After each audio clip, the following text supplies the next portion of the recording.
Hello बच्चों, अस्सलाम वालेकुम। Welcome to my YouTube channel. It's me Vikram Kumar from Shine Higher Secondary School Kasmabad Hyderabad. तो जी बच्चों, आइए हम अपनी क्लास कंटिन्यू रखते हैं, स्टार्ट करते हैं।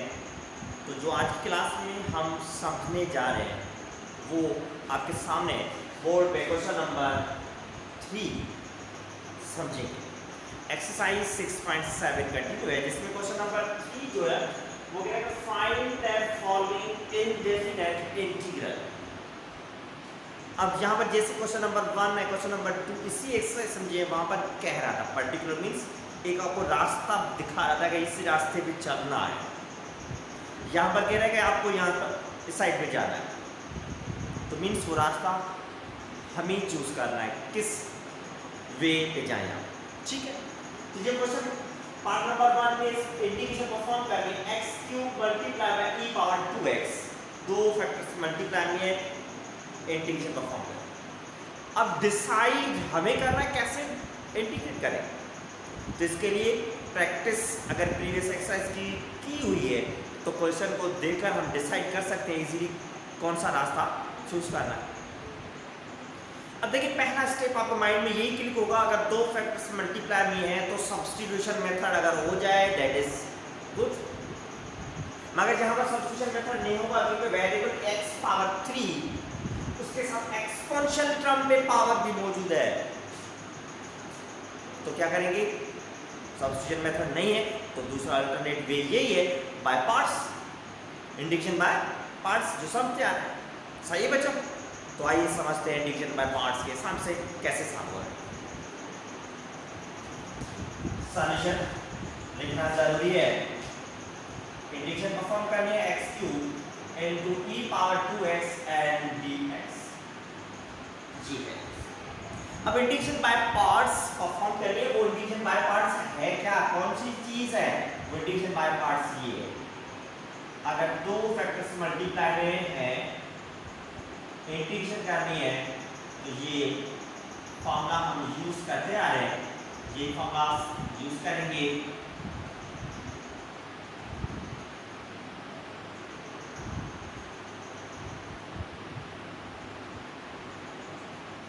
ये है फॉर्मूला।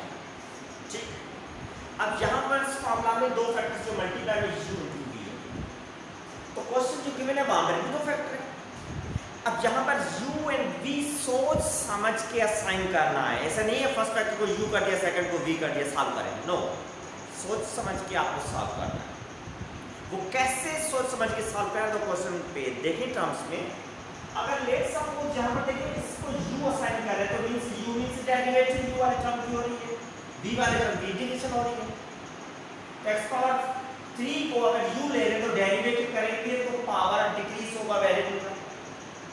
अगर इसी को अगर लेट सपोज v ले लें आप, v की इंटीग्रेशन होगी तो इंटीग्रेशन में वेरिएबल में पावर क्या हो रहा है, पावर में एडिशन होगी भाई। तो ये चीजें आपको छोटी सी चीजें ध्यान रखनी है, सॉल्व करने से पहले आपको ये हर चीज ध्यान में होनी चाहिए कि अगर u ले तो क्या होगा, v ले तो क्या होगा। ठीक है, मींस कोई चीज लेने से पहले डिसाइड करना है आपको क्या होगा आगे अगर इसको ऐसे करें तो। ठीक है, तो आई लेट्स सपोज लेंगे here u is equal to x power 3, variable पे पावर डिक्रीज होगा, u मींस डेरिवेटिव में है, ये चीज ध्यान रखनी है आप लोगों को। And v means second term e power 2x exponential term. ठीक है बच्चों, यहां तक क्लियर, हर चीज समझ में आई।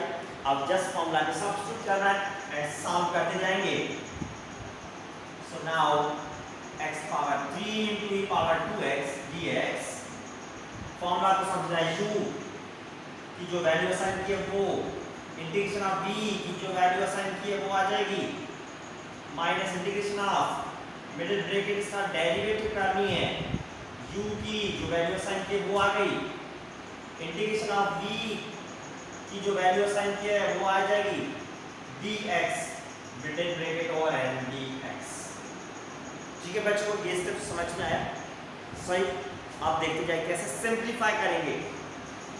फुली कंसीडरेशन से समझिए, x³ है, एक्सपोनेंशियल टर्म की इंटीग्रेशन एक्सपोनेंशियल टर्म ही होगा, मगर एक्सपोनेंशियल टर्म के पावर में जो वेरिएबल है उसके साथ कोफिशिएंट मौजूद है, तो एक्सपोनेंशियल टर्म की इंटीग्रेशन तो ठीक है e पावर 2x ही होगी, मगर जो पावर के साथ कोफिशिएंट है पावर वेरिएबल के साथ वो वेरिएबल डिवाइड हो जाएगा, कोफिशिएंट सिर्फ डिवाइड हो जाएगा। ठीक, ये चीज समझ में आ रही है? सही है। Minus integration of x power 3 की डेरिवेटिव तो पावर आगे जाएगा, x पावर 2 पावर में माइनस करेंगे एंड देन पावर x पे तो x की डेरिवेटिव x के हिसाब से हो जाएगी 1। ठीक, e पावर 2x की इंटीग्रेशन सेम यही चीज e power 2x divided bye coefficient and dx। ठीक है बच्चों, ये चीज समझ में आई? क्लियर है? तो आगे देखते जाइए क्या होगा, x power 3 divided by 2 e power 2x ऐसा लिखा है माइनस 3 1 3 कोफिशिएंट है डिवाइडेड बाय 2 जो डिवाइडेड बाहर आ चुका है, बाकी x square into e power 2x and dx। Clear जहां तक? ठीक है बच्चों, अब इस टर्म की इंटीग्रेशन करनी है, अगेन दो फैक्टर्स मल्टीप्लाई में आ चुके हैं, इंटीग्रेशन करने के लिए सेम दोबारा से ये फॉर्मूला यूज करेंगे। ये जब तक फॉर्मूला आप तब तक यूज करते रहेंगे जब तक एक सिंगल फैक्टर ना मिले। अब लेकिन x पावर 3 में से x पावर 2 मिला, x पावर डिक्रीज हुआ, अब आगे सेम यही प्रोसेस चलता आएगा, तो इसके हिसाब से अगेन यहाँ पर फॉर्मूला यूज करना है, तो वैल्यू असाइन करेंगे u x square and v की जगह v पावर 2x साइन यही था। आगे दोबारा फॉर्मूला यूज होगा, तो दोबारा फॉर्मूला यूज होगा, तो ये x power 3 e power 2x divided by 2 same है माइनस 3/2 कोफिशिएंट कंप्लीट टर्म का है, तो बाहर आ गया, स्क्वायर ब्रैकेट लगा दिया। अब देखो फॉर्मूला u लिखना है, u की जगह पे x स्क्वायर इंटीग्रेशन परफॉर्म करनी है v की। ठीक है, तो v की वैल्यू जो साइन ये वो e power 2x dx minus sine के बाद अगेन इंटीग्रेशन, अब ये integration middle bracket start, derivative करनी है किसकी, u की, तो u असाइन की हुई है x स्क्वायर, इंटीग्रेशन परफॉर्म करनी है v की जो 2x dx middle bracket over and dx, ये स्क्वायर ब्रैकेट d ओवर कर दी जो स्टार्ट की हुई है। ठीक है बेटा, यहां तक क्लियर है? जस्ट वैल्यू सब्स्टिट्यूट किए जिस पे दोबारा फॉर्मूला यूज हो रहा था उस पे। ठीक है, अब मजीद सिंपलीफाई करेंगे, समझेंगे कैसे साफ हो रहा है। Equal to sine x cube equal to x upon 2 sine,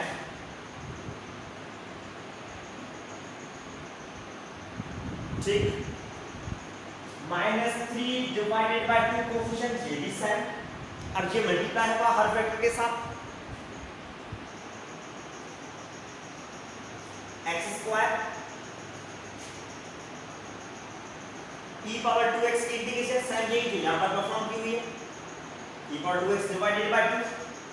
ठीक है, e power 2x divided by 2 means जो एक्सपोनेंशियल टर्म है वही रहेगा, इंटीग्रेशन करें या डेरिवेटिव करें, मगर पावर में वैल्यू वेरिएबल है उसका कोफिशिएंट डिवाइड आएगा इंटीग्रेशन में, ये चीज ध्यान रखनी है। ठीक है बच्चों, उसके बाद ये माइनस साइन यहाँ पर भी माइनस है, तो मल्टीप्लाई करें तो माइनस इंटू माइनस प्लस 3/2, चलो प्लस 3/2 इंटीग्रेशन है, डेरिवेटिव किसकी, x स्क्वायर की, x स्क्वायर की डेरिवेटिव 2x, उसके बाद x के पावर तो x की डेरिवेटिव x के हिसाब से होगी 1।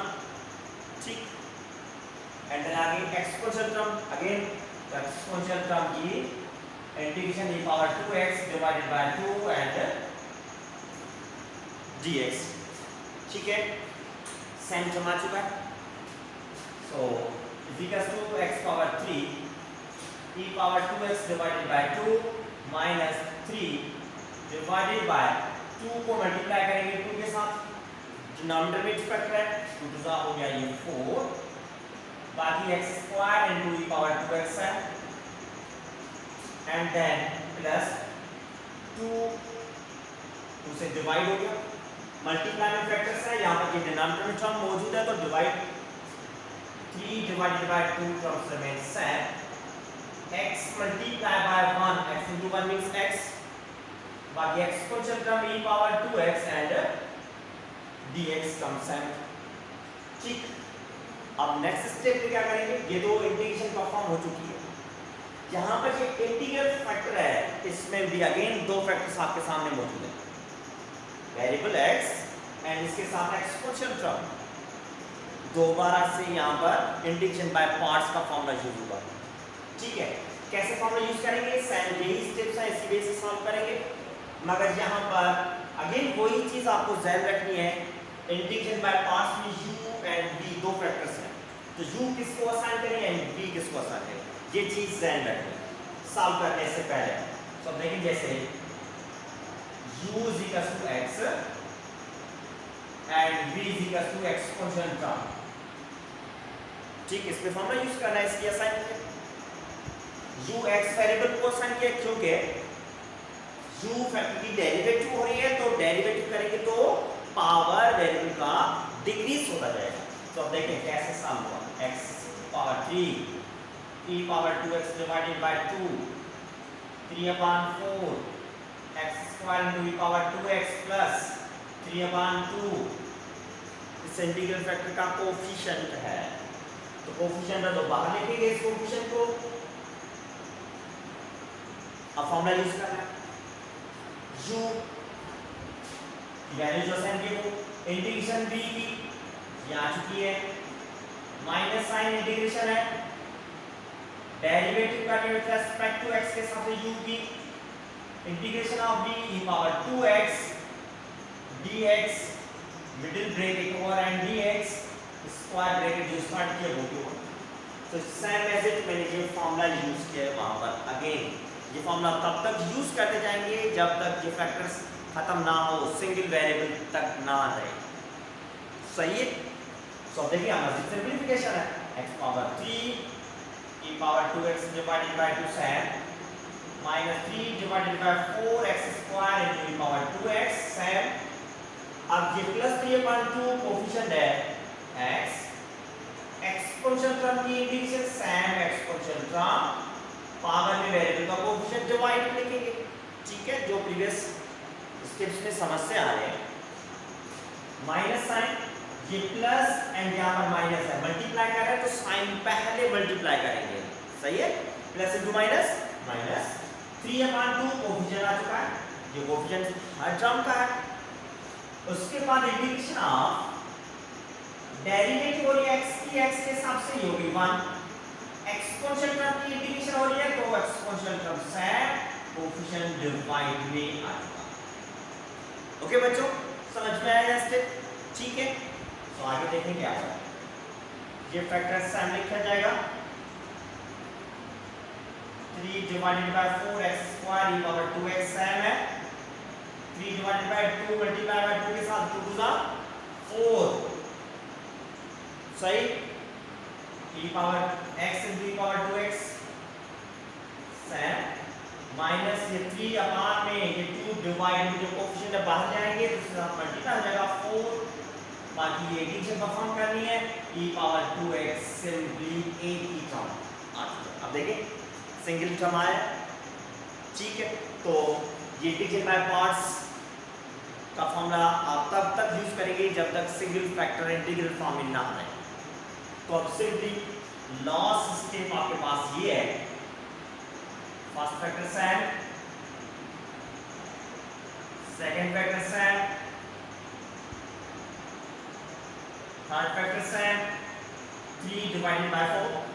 अब सिंपली e पावर 2x की इंटीग्रेशन तो e पावर 2x की integration e power 2x same, power में जो कोएफिशिएंट है वो आएगा डिवाइड में and then plus constant of integration, and क्या हुआ यहाँ पर इंटीग्रल फैक्टर खत्म हो जाएगा, ठीक है।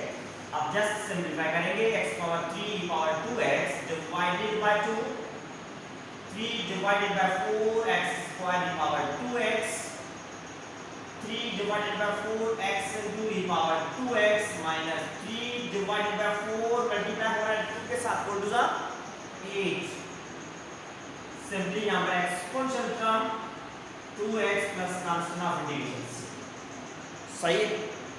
तो ये है आंसर, जहां तक आंसर रखें या जो बुक में आंसर उसके हिसाब से सॉल्व करें, e पावर 2x जो हर टर्म में कॉमन है, डिवाइड में सारे टर्म मल्टीप्लाई ऑफ 2 है तो 8 कॉमन ले सकते हैं, देखिए 1 divided by 8 e power 2x ये कॉमन ले आने के बाद, अब देखिए 2 यहाँ पर डिवाइड में हमने कॉमन तो 8 लिया है, तो 2 का डेफिनेट 8 को कितनी बार लग सकता है 4 टाइम, तो 4 इसके कोएफिशिएंट x कॉमन माइनस यहाँ पर 4 है, हमने कॉमन क्या लिया 8, तो 8 को 4 का टेबल 2 टाइम लग सकता है, तो means 2 multiply by 3x square, जो 8 कॉमन लिया उसका 2 प्लस यहाँ पर अगेन सेम वही 2 multiply by 3x equal to x common है, यहाँ पर सिंपली 3 क्योंकि 8 equal to x completely common है। स्टेप समझ में आया ये, ठीक है।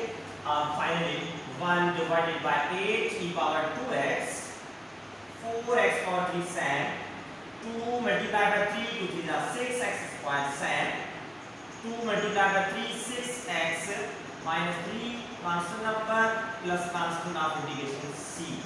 तो ये है finally integration of given part जो आपके सामने मौजूद था, उसको हमने समझाया स्टेप बाय स्टेप। ओके बच्चों, क्लियर है।